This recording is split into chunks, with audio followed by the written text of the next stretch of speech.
Good morning and welcome to Flat Earth United. Joining me this morning is Gary John, who's going to tell us all about the UK Conference 2018. Good morning, Gary. How are you doing?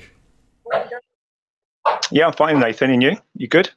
Yeah, not too bad. Not too bad at all. I suppose first thing on the docket is to find out exactly what is the UK Conference 2018. So tell us all about it. What is it? Well, basically, it's an opportunity for people to attend a 3-day session event in Birmingham. Started off life as being just a weekend, but it's grown to the Friday evening as well, because I was trying to allow more people to have access to the actual event as opposed to just people for the weekend. So it's 2 days, 2 full days, and a Friday evening. And you say it's in Birmingham. Is it in a specific location or?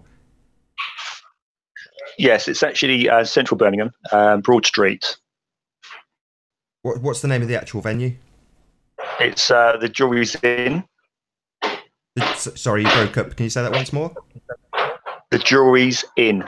The Jury's in Birmingham. Where did you say again? Sorry, I've got your. I know you've got a cleaner knocking around in the background, so it keeps cutting out. Unfortunately. Yeah, sorry. Somebody else in the where I am.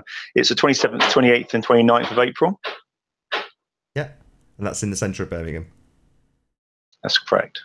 And it's you that's originally come up with this idea. It's you that's arranging it, and it's you that's now obviously doing this interview to tell the world about it. So, where did you come up with the idea? Why have you decided to do a conference in the UK? It's actually, I don't know if this is a bizarre answer, but all I can do is to tell you how it is. Basically, I was watching one of Jaron's hangouts, or not hangouts, is where he goes through emails that where he gets emails from people and he's answering them and talking about it. I think it's on I think it's his Raw channel, and I was watching that and or listening to it, and he was just saying to somebody that he isn't going to the July conference, and I thought, because I can't get to America, it's not easy, and it's not cheap to get to the States. I thought, if there's a chance it could possibly be in Europe or something. So I thought I'd look it up and find that I came across the European conference that had, among others, they had London as one of their venues. And I thought, fantastic. If there's one in London, then I want to go to London because it's like on my doorstep. I then contacted the administrator for the conference, and to find out that there wasn't actually a conference taking place in London. It's a wish list. So you had different locations in Europe, but London was, a nice idea, but had nothing in place. So we had with Karen Pettit, I had a 20-minute phone call with him to try and find out what could he do to support us having one in England. I then decided, or not decided, in talking to Franz Heslinger, I went to hotels in Birmingham because it makes sense to be in the actual central part of the country, and try to find out what would be the type of costs that we'd be looking at. The issue I had is obviously how many people, when, and who would speak at this thing. So it started off with just literally a random idea that went from listening to Jaron to going to Franz Heslinger to doing a bit of research, and it all took off from there about 8 weeks ago. And who's going to be in attendance? Well, basically, we have Mark Sargent, John the Morgile, we have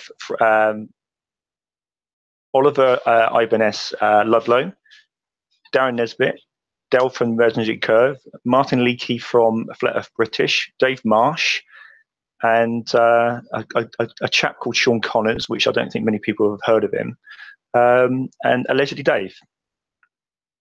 I think that's it. It's a bloody good lineup. I mean, you can't knock that in terms of Flat Earth superstars. Well, to be fair, what happened is that because of I'm involved with Sun and Moon, I spoke to Karen Pettit and explained to her what I wanted to do. Well, and just tell the audience exactly what she would. Tell the audience exactly what Sun and Moon group is, because there's now 2 variations of the Sun and Moon.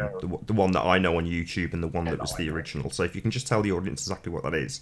Yeah, yeah, Sun and Moon. I'm probably not the best person to explain this, it's because it's Karen's group, but it's basically a research group, and it used to be Sun and Moon research carried out by I think normal people. I think it's classed as, but that's now evolved. I think to just being called Sun and Moon, and it's where different people are linked to the actual. That actually carry out research, and there's a lot of hangouts that take place within that. That was originally a Facebook group and is now sort of evolved. They've now started having the discussions actually on YouTube Live, so people can sort of take part. Yeah, yeah. I mean, I've been in Flat Earth for 2 years, and I've only been active in one way or another for 6 months. And one of the groups that I joined was Sun and Moon, and so everything is really all quite still new for me, because for 18 months I just literally researched on YouTube, but I was researching on my own with no real input from anyone else. Because on my Facebook, because a lot of my friends and family are not really into Flat Earth, I didn't want to be in their face. So I really didn't actively get involved apart from just looking at YouTube. So everything for me has all happened in the last 6 months. And one of the groups was Sun and Moon.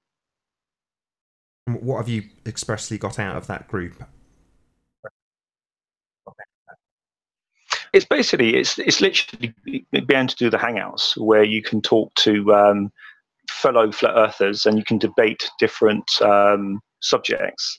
But the main thing, I think, even though that was very, very instrumental to get me to where I am now, but I think it's the link to talking to the likes of Darren Nesbitt and Dave and Mark Sargent and whatever to get to the point where, yes, I could do a venue, I could put on a conference, but it's no good without the speakers. So part is obviously having access to the speakers. And what can people actually expect? So they come to Birmingham 2018. What will they actually be confronted with? What will they be doing as their day rolls on? Well, it's actually split up in. It's a good question actually, because it's split up into 3 sections. I basically class it as 5 modules. On the Friday evening, which is the thing that I've actually put in over the last few weeks. It's going to be split into 3, where it's going to start off with there's going to be an open mic session for people who want to actually stand up and talk about what their experiences are in Flat Earth, their good and bad things they've come up with. There's going to be another section where people can talk to the likes of Mark Sargent and any other speakers that turn up. And I haven't really gone down the road of actually engaging with the speakers at this moment for the Friday evening, because it's early doors. But Mark Sargent is definitely going to be there, and I'm sure there'll be about 3 or 4 other speakers. So that's going to be an opportunity for flat earthers who don't normally engage with these people face to face. And the third section, and this is something I'm really looking forward to as well, is it's going to be an area concentrating on people who have either done experiments or want to do an experiment, or they want to brainstorm about ideas they have, and where normally people have to do it themselves in either very small groups or they literally chat with, say, a friend or 2. This is where a whole room full of people will be able to engage and discuss the experiments that have happened or could happen, or people that maybe they could all join together and join forces.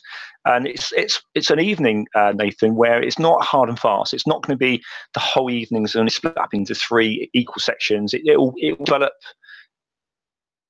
based on the people that are in the room. Really, it will be a flexible, movable feast. And what's the actual, when I say what's the format, I mean, is there going to be rows of seating with like a podium at the end, and then someone like Mark would get up and speak to an audience, or will it be kind of more informal where there's people mingling around and the speakers just sat chatting to people freely? Or, I mean, I understand a bit about the round table. That sounds fantastic. You know, people who want to discuss their experiments and converse with us about experiments that have perhaps been done in the past.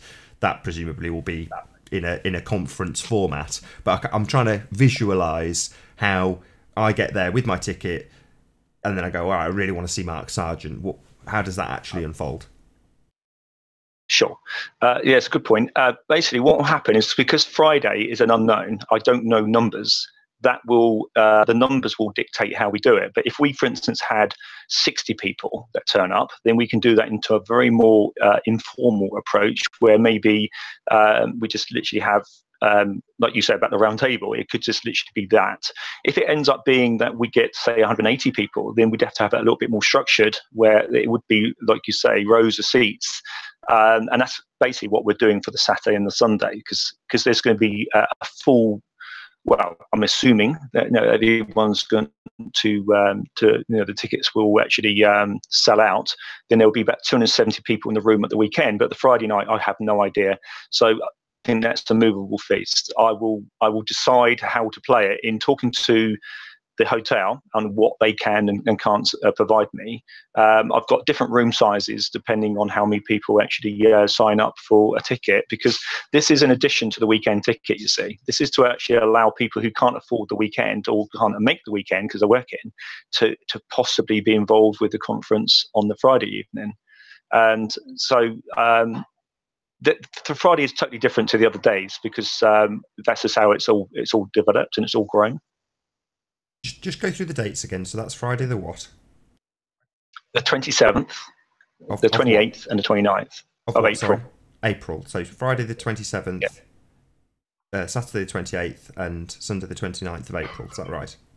That's right. That's correct. Yeah. And to continue your answering your question, is on the Saturday there's going to be again, I'm assuming that there's going to be a room full of people. There will be. I'm trying to remember this now. There's 32. Seats per row, and there's 9 rows, so that will be about 260 people.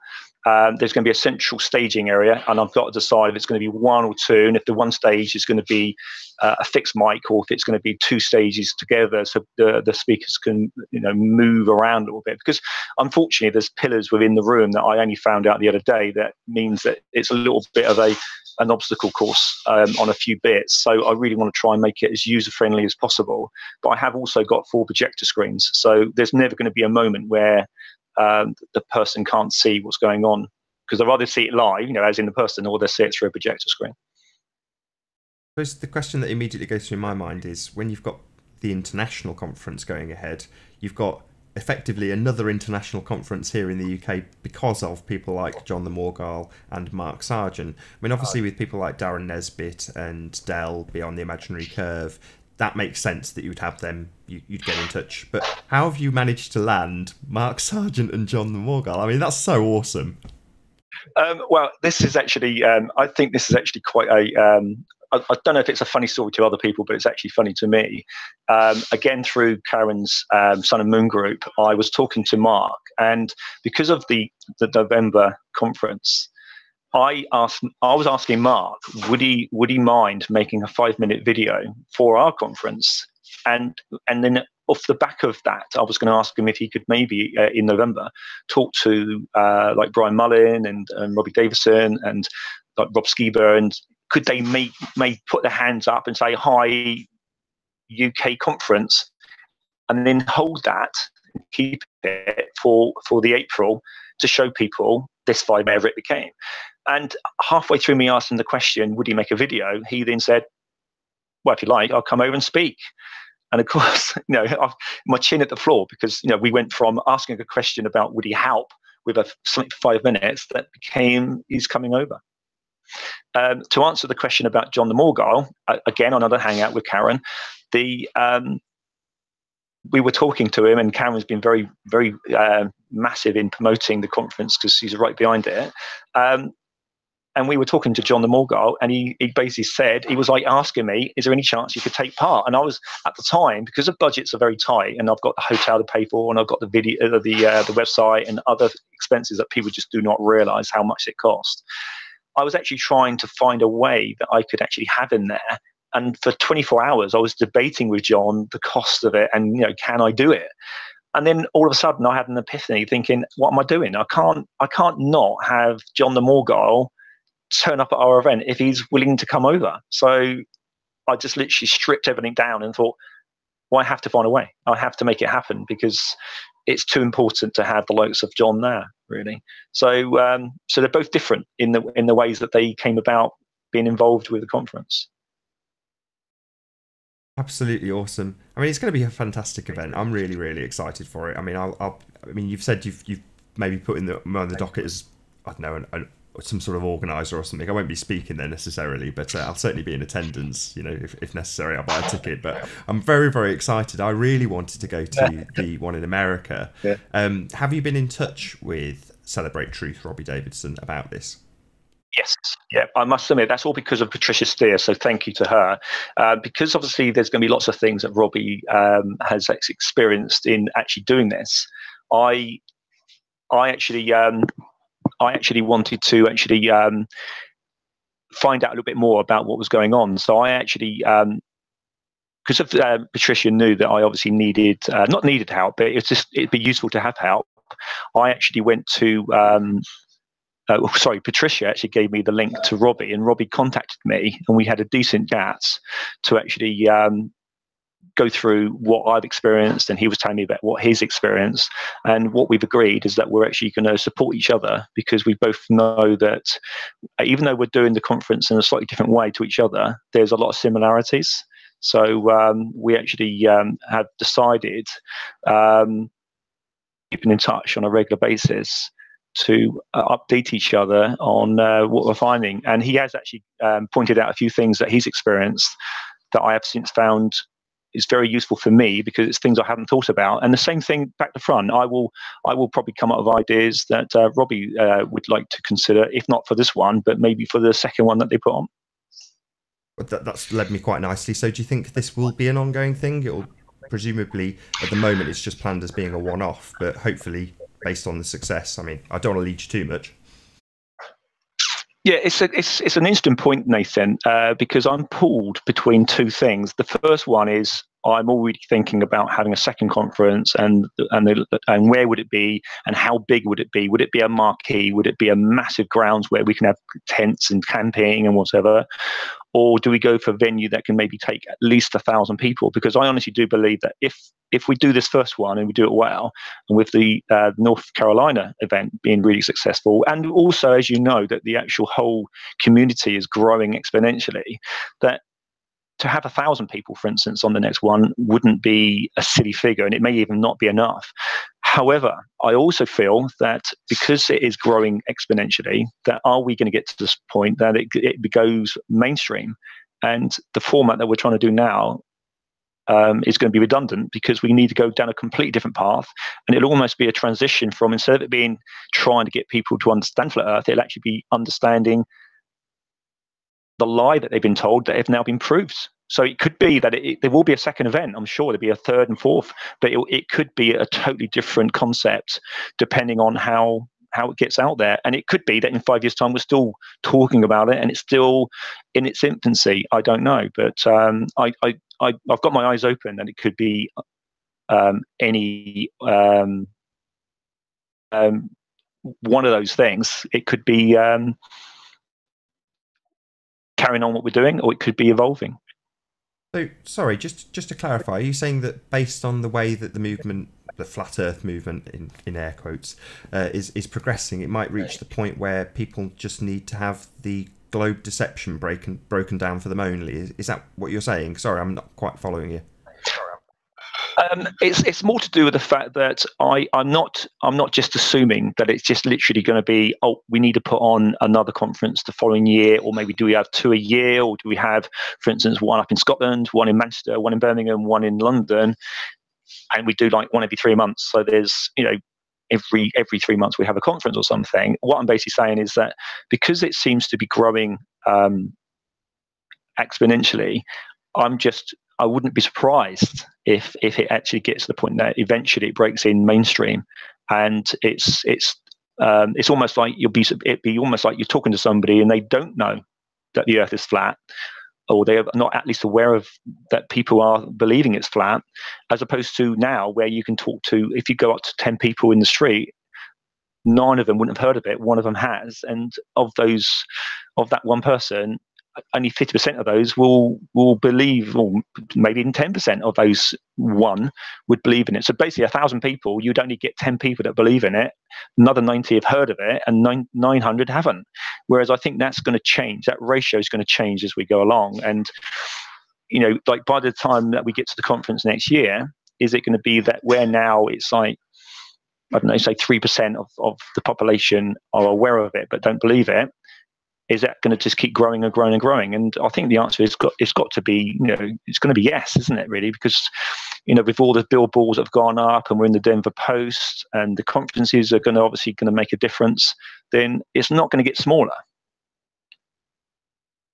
No, I think you're completely right. It's only growing. I don't know about exponentially, but certainly the press involvement with the American International Conference has been quite phenomenal. I mean, you've got Patricia and Mark being followed around by a film crew, and I got in touch with, after doing the Vice thing, by somebody at the BBC who was asking if I was going to be going there so they could follow me around, and I was like, well, unfortunately no, but obviously I plugged the 2018 conference and explained when that was coming up, and the Leamington Spa meet, which was a bit too short notice for that particular person.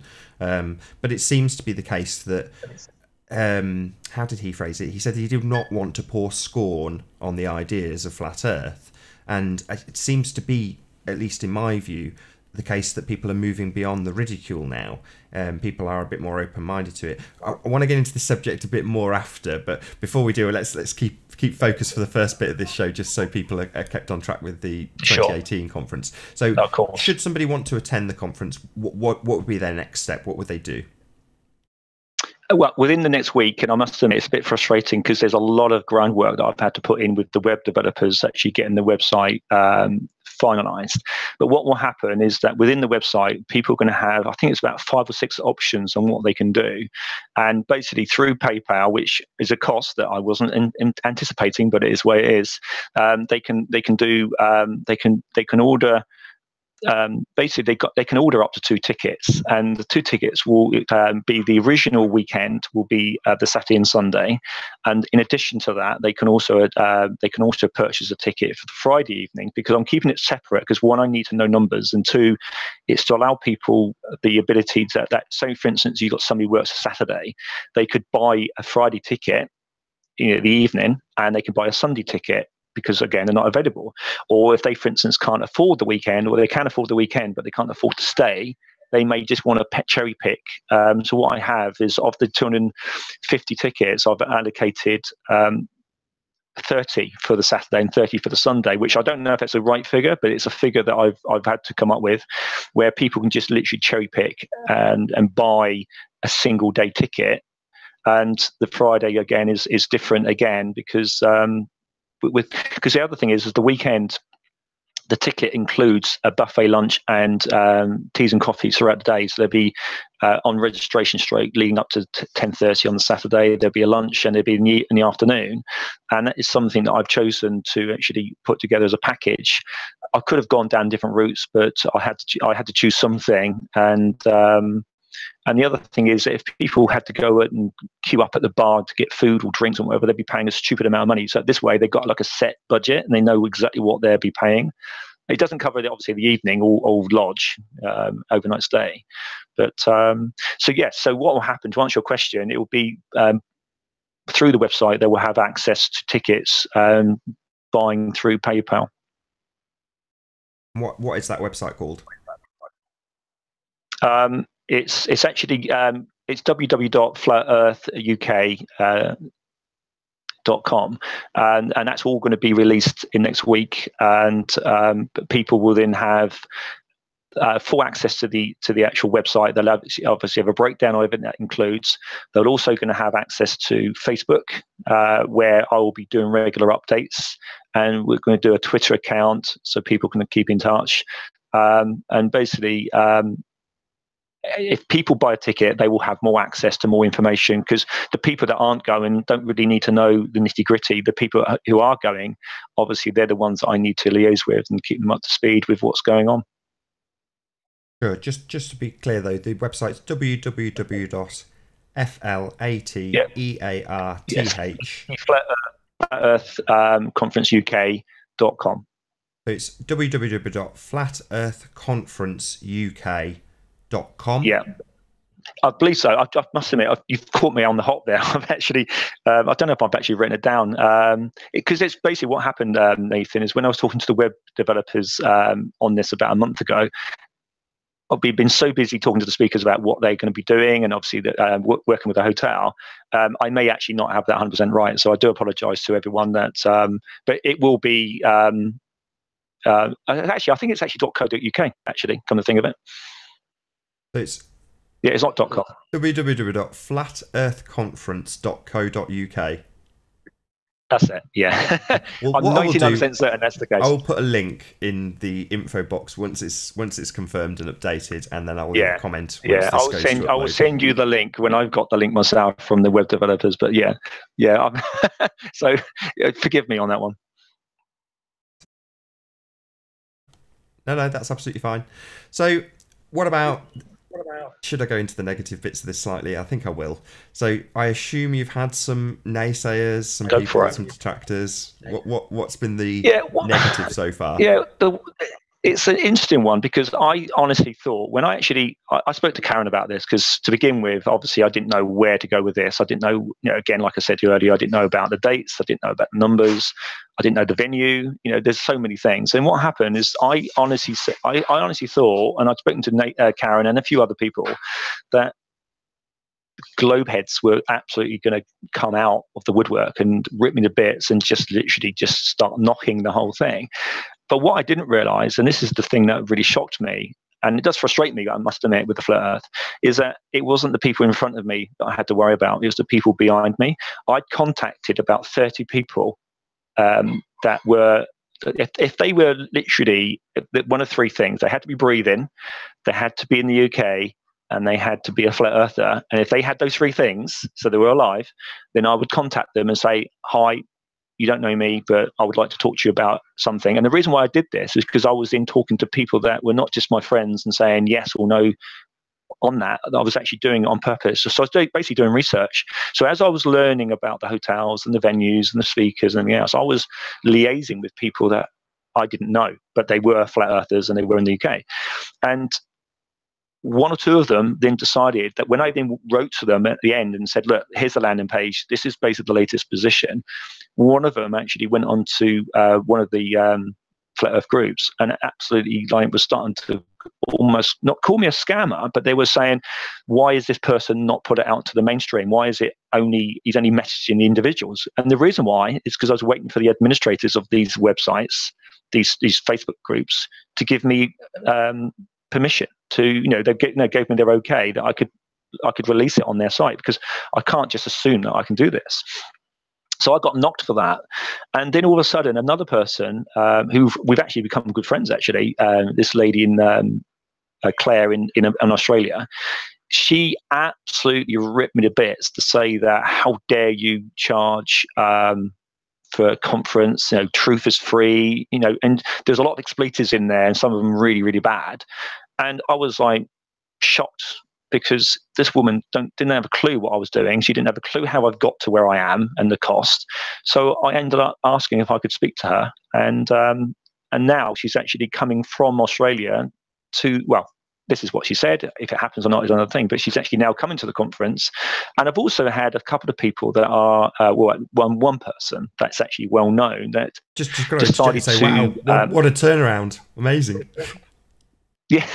Well, the thing is, it's gone from her thinking, "Oh my God, I can't believe you're charging," to, "Oh my God, I need to be there," because I explained to her obviously what the format was. And at the time, the format was actually a lot less happening than it is now. I mean, what's happening now is actually quite incredible in comparison.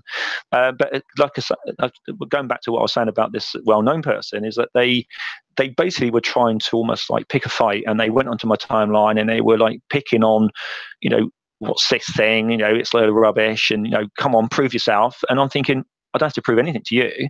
And they just literally were attacking me and making assumptions, and made a video on it. And it was a shame, because it wasn't necessary. To be fair, I have to say thank you to this person, because it didn't do me any harm. It didn't do the conference any harm.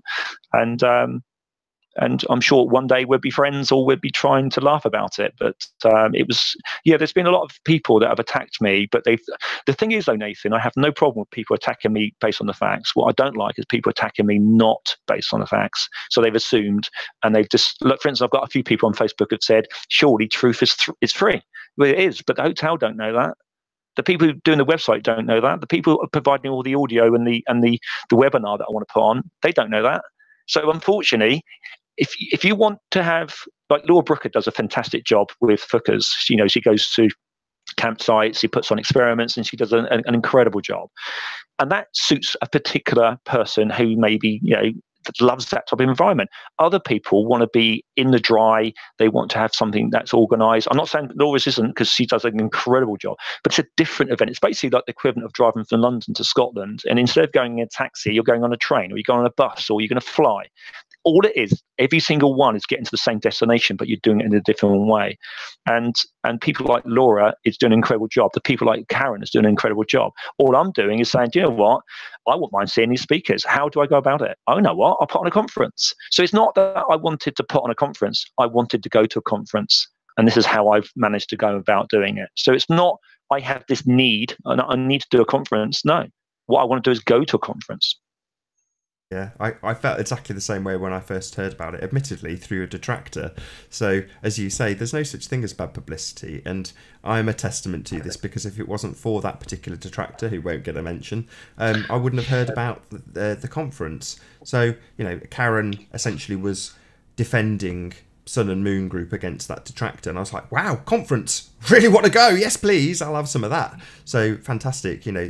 Why do you think it is? I mean, is it just because it's got the term flat earth attached to the conference that it's getting so much ridicule and hate? I know people like IPS, I don't know if you've been following what he does, he's actually being proactive, and he gets a bucket load of ridicule for it. And from what you've just said, it sounds like you're in exactly the same position. Why do you think it happens that way? I think, to be fair, the amount of ridicule is only very small. It's not like, I don't know, if you had to put a percentage on it, it's like 16% of the people that are involved are knocking it. It's not that at all. It's actually a very small number. I think a lot of it is down to, because of the things with people with shills and trolls, and there's a lot of mistrust, which I can understand that. There's a lot of mistrust with the flat earth, and because the whole subject matter is emotive, I think what's happened is people have I don't know, it's almost like they assume that something's bad or dodgy, then assume that it's good, and the way that, and because of that, and it's my character anyway. And to be fair, I've had some long conversation with Dell from the Imaginary Curve, and he's very, very keen on the integrity of this. Has to be top notch, and I absolutely love the guy, because he thinks exactly like me, that I want it to be transparent. I'm actually putting onto the website exactly. Not every single penny, but I'm basically putting down an overview of how the money's been spent. So basically what type of turnover I'm expecting, what type of cost there's going to be, and where the cost is being spent, because I don't want people to think, yeah, hold a minute, this guy's just trying to make money. Because any money made, there's only two things about this. Is one, if it loses money, this is coming out of my pocket and I haven't got a lot of money, so I don't want it to lose. Two, if it makes money, it means I can put on a slightly better event, or if there's a little bit more money left over, because you can't pitch it 100%, 100% out, 100% in, it doesn't work. That will go into either a future event or to help experiments go on. So nobody's going to take a penny out of this for self-gain. But a lot of people don't believe that, or they don't understand it, or they just assume that it's just literally a money-making opportunity. And there's a lot of skepticism. So what I'm doing within the website, I'm making sure that it's tailored towards transparency. I don't get it, though. I mean, we had this conversation a month ago, and my attitude was, why the hell shouldn't you make money? You're doing an absolute bucket load of work, and I don't see any reason why it shouldn't. It just seems crazy that we're in a community where if you have even the slightest hint of profit coming your way, you're going to get completely bashed. And what was the figure you put on it? 16% of the community coming after you with pitchforks and torches, saying, you can't make money off this, it's the truth. And as you said earlier, you can't pay for a hotel with truth. You can't pay for a hotel with pixie dust and dreams. That's not what they will accept as tender. Unfortunately, they want cash. And that's how you put these things on. It requires cash. But to require cash means that somebody somewhere is going to make a profit. The hotel is going to take a profit. You know, some soulless corporate, I don't doubt. I'm sure they're very nice people who work there. But you know what I mean? It's somebody somewhere is going to make a profit. The fact that we have Flat Earth in our titles doesn't mean that we shouldn't be making a profit. I think it's ludicrous. But you know, that's my opinion. I'm sure I'll get a lot of hate for it in the comments. I hear what you're saying, Nathan. Basically, I'm not... Getting back to what I said 5 minutes ago, my goal is to go to a conference, and if there happens to be that the only way it's going to happen is I put it on, then I will do it. I mean, I've got enough gumption about me, and obviously the thick skin has to be quite thick, because a lot of people, especially when the website comes out, they're going to, whatever you do is, the thing that I've actually said to people is this: of the 100% of the people that will look at something, you'll have 10% that will almost worship the ground you walk on and think, oh my God, this is brilliant. I can't believe it. It's so wonderful. I can't wait. You'll have another 10% at the other end of the scale that will automatically attack it. Like, for instance, I've known, like Karen, and you have probably done it, where you put out a YouTube video and it's an hour long, and within 2 seconds of it going out, it's already got a dislike, and they clearly haven't watched it. And I just feel that it doesn't matter what industry you're in. You could be a golfer, you could be a footballer, you could be a flat earther, you could be anything. People have a problem with it, no matter what you do. You never please all the people all the time. Getting back to the actual money, I'm not interested in trying to make a profit. Well, I've got to cover the costs. And yeah, I hear what you're saying about it, but I'm not trying to make the price of a ticket, say £5 dearer. Oh no, that will feather my nest. No, all I want to do is make sure we cover the cost. But to do that is a very fine balancing act, and it's difficult. So any money that's left over will be used in a constructive way towards either helping the likes of, like, for instance, I was saying to Laura Brooker, it hasn't quite gone that way. But one thing I would like to do is, say, for instance, they have a lot of people that turn up at events and they wanted to, book a campsite, but a lot of people couldn't afford it. And I was saying, well, hold on a minute, the event has made some money. Or say, for instance, they're buying a balloon or they need to do something, then it'd be quite nice if the legacy from the conference would be to help support experiments, like somebody wants to do a vacuum test or something. But because of the conference, I think, is going to grow to something quite incredible in the future, that probably isn't going to be the case. It's probably going to be more to do with the fact that if I've got... See, the other thing is, though, Nathan, I've had to do a lot of homework with a lot of people to try and get certain parts covered, and I haven't gone to the right people, or I haven't gone to the right people quickly. People are going to come to me that say, I can do this, I can do the audio, I can do the video, I can do the webinar, I can provide you with a location where we've got a campsite because we want to go down that route. So a lot of people are going to come to me in the future to make the event second time round so much easier. And I think a lot of people are going to accept it a lot more the second time round, because they don't know me, they don't know if I'm genuine, they don't know if what I'm offering is a sound package, but it will do after the event. Yeah, it's one. I'm not going to use this promotional show to harp on too much about this particular subject, but the one thing I will say is that if you've got other people who are in business and they look at the subject of Flat Earth and see that it's a kind of not-for-profit movement, it will turn them off. People are interested in making money, and there's going to be the parasites who are outside of Flat Earth, and they are parasites, who will look at it for the sole intention of, can this make me money or not? And then I'm not going to phrase it in such a way that makes people think that those individuals, be they marketeers or whatever, advertisers or whoever, that they are not useful just because they're parasitical. They are useful. They will definitely broaden our message. Again, I've mentioned him already, but IPS is talking about the mainstream media in terms of seizing their microphones.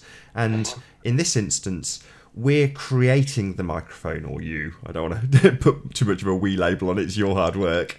But, you're creating this platform, you're creating this stage, and you're handing the microphone to people who've got a very clear message to give people. And that will prick people's ears up. It will get attention. And it just concerns me. I don't want to put too much pressure on you, but obviously we will move on from the subject. But honestly, feel free to ask anything you want, Nathan. I've got nothing to hide. Say again, sorry. I've got nothing to hide. I'm more than happy to be open about everything. So you feel you want to ask it, you ask. Yeah, that's fair enough. But I mean, again, in most businesses, unless it was the tax man snooping around, if someone came along and said, how does this how are you conducting yourself in this regard? It'd be sod off, mind your own bloody business. You know, if you want a ticket, come and ask. But beyond that, you know, if you want to come to the show, that's it. I mean, I'm just thinking back to when I used to do hi-fi, and the event organisers who I used to deal with for those particular shows. They were absolutely solely in it for the profit. Yeah, they were very, very much hi-fi enthusiasts, but it was their job. You know, they were doing it to make a living and pay their bills. And from 2 years ago, we had Dan Pratt talking about got to pay the bills, and it really left a dent in some people in the Flat Earth community's cognition. You know, they really have been brainwashed as a result of this into thinking that it's a not-for-profit organisation, and it's like, well, why not? I'm running ads. I'd love this to be my full-time job. You know, I would love to be able to do this. And you're talking about having conferences.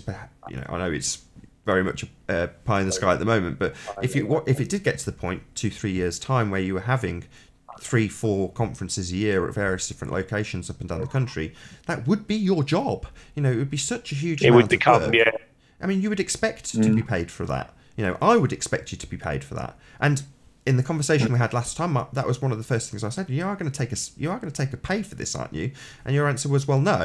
You know, I'm going to pay and cover my costs. It's like, wow, you know, very good for you, very generous of you to everybody who's going to be in attendance. And it is just that. It's your generosity and your hard work. You know, and as you say, you may end up at the end out of pocket if it's not as successful as you would hope. I doubt that'll be the case, but yeah. If we can move on. I'm working long and hard. But yeah, carry on. Sorry. I was just going to say, let's move off the topic of costs and finances, because it's a dirty business. Flat Earth, on the other hand, is a much more exciting and interesting topic to get into. And you and I haven't really had this conversation yet, which is, how did you actually get into the subject of Flat Earth? How did you find out the Earth is flat? Mark Sargent. I was looking at a video in August 2015, and basically I don't know what I was looking at. I don't know if I was looking at 9/11 or I was looking at, you know, other conspiracies. I don't know. I would like to know, because I'd like to see how the journey is unfolded. But basically, I was just looking through, saw this dome type thing, and it said 2 hours 3 minutes. I thought, what's this? Have a look. And as soon as I started watching it, within seconds, I was transfixed. It's almost like I was in like an out of body experience. And as I was watching it, I actually felt, rightly or wrongly, I actually felt at that moment I was watching something that was going to change my life, as in, it was going to turn everything upside down. And I got to the end of the 2 hours 3 minutes, chin on the floor, and I just thought, oh my, I just hope this is true, because it feels so right. And I remember Patricia Steer said on one of our hangouts to somebody that it felt right. And I absolutely resonated with that, because I was exactly the same. And I then went away and started looking at other YouTube clips, really hoping that it could be reinforced. And of course, there were like the negatives, and there's the thing about talking about the globe, like Vsauce and other people. But everything I came across in those early days, and for the first week, I literally didn't sleep much, and I didn't really get much work done, because I was so hooked. And it's all to do with Mark Sargent's video. So yeah, and I've been a flat earther ever since. Even though I will say that for the first couple of weeks, I spoke to a few people, and I spoke to somebody who works with me. And they went home, spoke to their wife, came back the next day, and it's almost like I just killed his cat, because he had so much venom and so much anger that it made me quite vulnerable, because I didn't have the strength of conviction to actually fight through any backlash, because I wasn't strong enough. I didn't know enough. But basically, my getting into the flat Earth all happened next month. It'll be 2 years. Awesome. So from here, have you got experiments in? Oh no, obviously the conference is a big deal, and it's big enough thing to be on your plate. But you mentioned experiments and experimentation around the round table. Was that something that you wanted to get involved with, or? Be or not, the answer is yes to that. I mean, one of the things I'd like to do is, like, if we look, for instance, like the parallax with like Orion's belt, and the distances between, you know, if you look at Orion's belt is on its own, the three stars that make up the belt, if you literally went onto a massive field and you actually looked at where they are in relation to each other, and then you literally are standing at a point and you move and you see the difference. It's because one of the things I think, Nathan, is that a lot of people are, if they're flat Earth, they believe in the flat Earth, and they obviously certain things they believe in more than others. But it's trying to do an experiment that actually can show somebody who's a globalist that this is something that can't be knocked. It's something that they can actually see the actual evidence, and it makes it in a form that they can take on board. And so instead of us saying, oh yeah, it's 8 inches first mile and it's squared after that, that's great. But when the globe person is looking at it, and it's like you've just completely confused them. So it's basically trying to come up with experiments where it's that transition from what we understand to what they accept, and it's doing the thing in between. And there's other experiments I would like to do. Like, for instance, another one is where you have boats on the sea where you have them slightly staggered, and then you're having like every 2 miles, and then you have P900 on each boat, and you have lasers, and you have lighting, and basically instead of just having one boat or 2 boats, I would like to have several boats that are in different positions to each other. And there's a few other experiments I can't actually think of at this moment that I've got in my head that I want to bring up at the conference. And again, getting back to the conference on the experiments, I don't know the interest from people. I don't know what's going to happen. But the way I look at it, if there's 120 people there on a Friday evening, there's going to be a lot of talents and a lot of knowledge in that room that if a person's, I've spoken to a few people that are turning up at the event, and they've talked about their experiments, and they're just simple but so brilliant. And what's going to happen? It's not just the conference that's important here. It's the legacy that's going to come from the conference. The people that are going to network together afterwards, either leading up to it or post conference. And I think experiments is going to be a really, really big thing that's going to come out of it. Yeah, definitely. I mean, with a lot of these experiments, you do need to have a certain amount of interaction with people to throw the ideas around. And it's only when you properly press the flesh, you're actually in each other's company, that those ideas tend to manifest. It's all well and good doing these hangouts, but it just doesn't seem to have the same sort of magic as being in someone else's company. The same goes for people who might troll, and this goes for flat earthers and globe heads, people who actually think you're fake or an agent or whatever. They have a very different attitude when they've actually met you.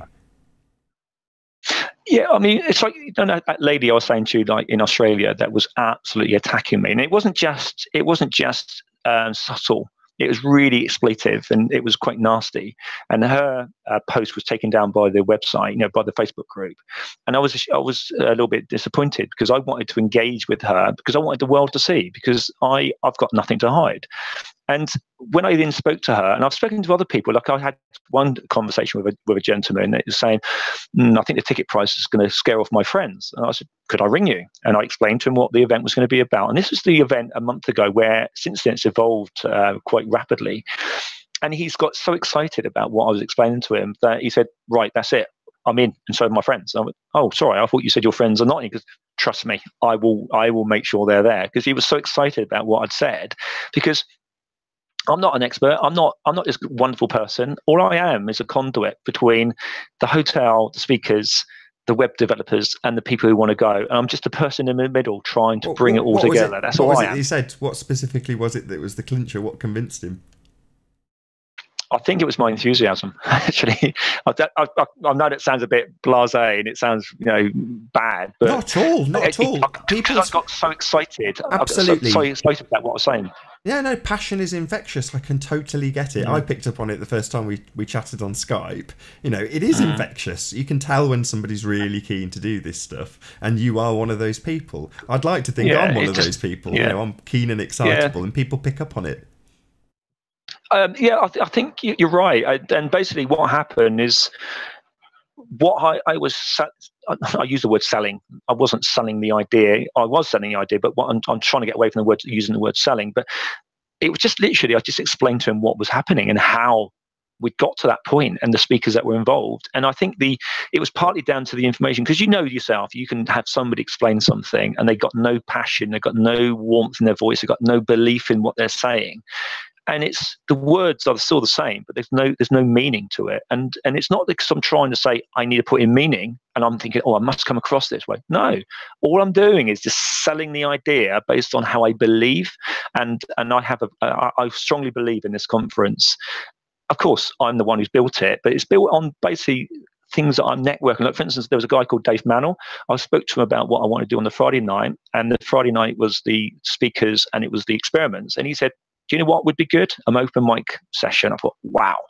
If somebody comes up with an idea that I love and it fits the mold, and the mold has to be honest, true, with integrity, and it needs to make sense, then it goes in.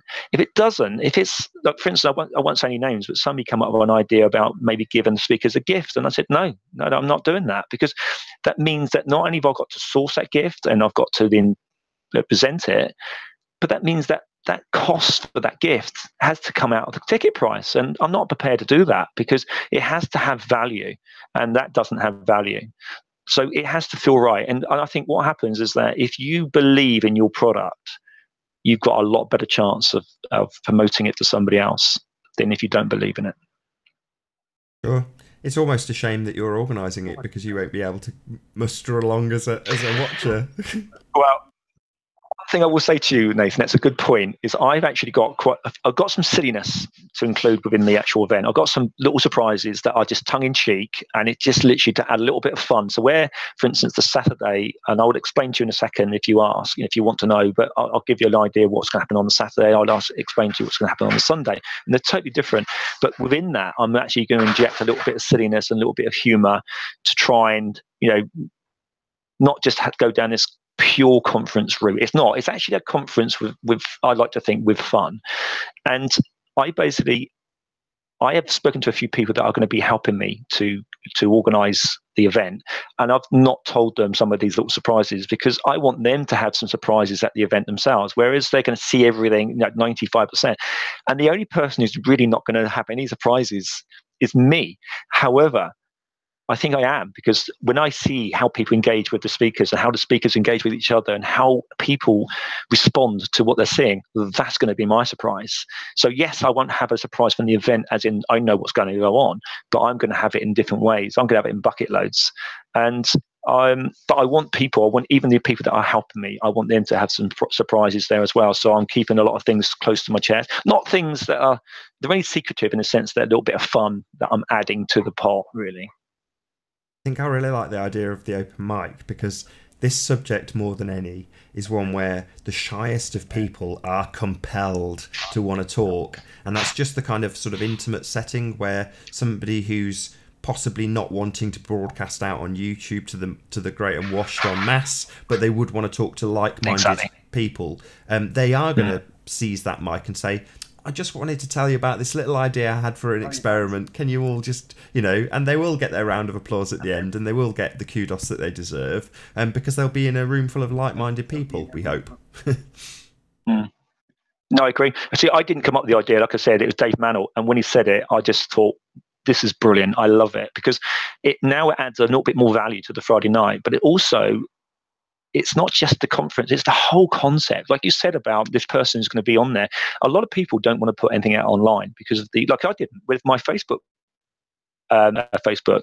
I didn't want to be in the face of my friends and family. I'm not a secret, but I don't go out of my way to put it in their face.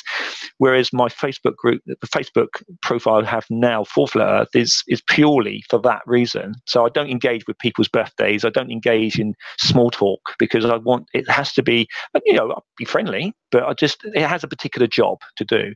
But I think this open mic idea is incredible. But off the back of that, with the speakers being there and also the experiments, the Friday night, which is in addition, don't forget, to the normal weekend, I just thought, wow, when it came up. And the reason, I just want to explain quickly, Nathan, the reason why I came up with this.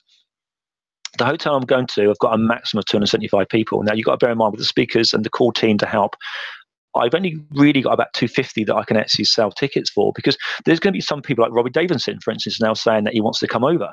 Now, all of a sudden, that's another place that's gone. Oh, wow. So I can't go any more than 250. Because I've got my hands tied. Now, I've tried to go to other places like the Hilton Hotel. They wanted, I think it was I try to remember the figures now. I think it was something like £6,000 for the weekend for tea and coffee. Just tea and coffee. Oh my God! You imagine having sugar? I mean, that's going to be another £2,000. So I tried, and a lot of people have been experts trying to say, "Oh, you should go to the hotel. You should try this. You should try and have a bigger event." Sounds great. You try doing it. Don't forget, I've made 20 phone calls to hotels. I've been in touch with this hotel 86 times and loads of emails just to get to this point. I then go to simply chuck it in the bin and go to another hotel to try and get a venue that can take 350. Sounds lovely. You try doing it. It's not. And the cost is incredible. Whether this hotel is not perfect, but the value for money, I'm really happy with it. But basically, the event is actually going to have different structures. The Friday night is different. And the reason for the Friday night is that I needed to try and increase numbers. And I couldn't increase it on the day for Saturday and Sunday. I thought, hold on a minute, Mark Sargent's coming over. He's already going to be flying in. Why don't I actually build an event around that? But it started with being Mark Sargent. It then became Mark Sargent and the experiments, and now it became the open mic. Now all of a sudden, that's a standalone event on the Friday night, in addition to the weekend. Saturday, I just want to explain this. Saturday is literally every speaker will have a chance to do their presentation. But within that presentation, I'm going to have a questions and answers, because there's a lot of people, like for instance, Dale and Mark and John the Morgar, that do their videos, but people, apart from just typing their questions, it's hard to engage. So I'm making sure there's a question and answers in there. Like for instance, Dell, as an example, will probably want to do 30 minutes of question and answers if it's on a 40-minute session, whereas the likes of Mark Sargent may want to present for 30 minutes, and then there'll be a 10-minute question and answer. But every single speaker, my goal is for them to have a questions and answers section, not for them mainly, it's to do with it for the audience. Sunday, this is something that's really exciting, and I love this, is it was going to be a support to the Saturday, but I've changed it to there's going to be a debate between the speakers that where people have got different models on like what they believe in. There's differences and nuances between fractions of different speakers. There's going to be an element of, and if it's not a question of debate, it could even be a brainstorming session about, is it a pizza map? Is it Pac-Man? Is it the square map? So that is going to be worked on, but that is something I'm really keen on. And the thing is, there going to be a cage that you put them in? And could do, but we also needed to have some raw eggs and maybe some eggs that have gone off, so we can obviously, or dodgy tomatoes or whatever. But the thing is, no sooner as you've got the conference together, different. You're setting them against each other.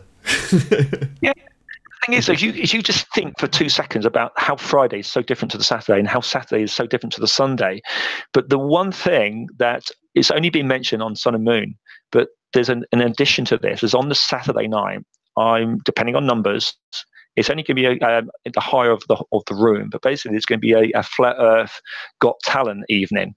I don't know. I know it sounds a bit corny, but this is the part of the fun that I want to introduce. So basically, like Adele and Darren Nesbitt, who can sing and play the guitar. You've got John the Morgar is going to bring his guitar. Basically, anyone in the audience and the speakers can just have a sing song and just have a laugh. And Mark and Leakey is going to do comedy. So that's in addition to the weekend. I'd like to think it's going to be action-packed from the Friday night right round to the Sunday, and then people need the Monday off to rest. Cool. If I'd like to just talk a little bit, if you're good with that, about this meeting that's coming up on Saturday. But before we do, sure. Can you round out by telling us exactly who's going to be? We'll go through the who, what, where, why, when. So who's going to be there first of all? As I said to you earlier, Robbie Davison. He's not actually speaking, but he's in the support. Who knows? He may actually become a speaker. If we go by country, in America, we have Mark Sargent and John the Morgar. Spain, we have Oliver Ibanez Ludlow. In Holland, we have Mike Kavanagh. And in the UK, I took it from the top to the bottom so I don't forget anyone. We have Dale from Beyond the Imaginary Curve. We have Darren Nesbitt. We have Martin Leakey. We have Dave Marsh. And we have Allegedly Dave and Sean Connors. I think that's it. And to be fair, I think that's pretty international. It's an absolutely awesome lineup. So that's the who. So on to the where. Where will it be? Central Birmingham, Broad Street. And when, just so that's your next question, is the 27th, the 28th, and the 29th of April. And I will just add, it was going to be the week before, but because I I'd like to think that I'm going to run the London Marathon, I put it back a week. I spoke to the hotel, I spoke to the speakers, and it's also partly down to the fact that people get paid at the end of the month, so that may be a bit easier for them. And also, if there are anyone doing camping, which I don't actually think is a good idea now because it's too far out, being in central Birmingham, if people did do camping, another week the weather would be a bit better. So that's the reason for why it's the end of the month and not the week before. And what are the exact dates? Friday, Saturday, Sunday, the what of what? 27th of April, 28th of April, and the 29th of April.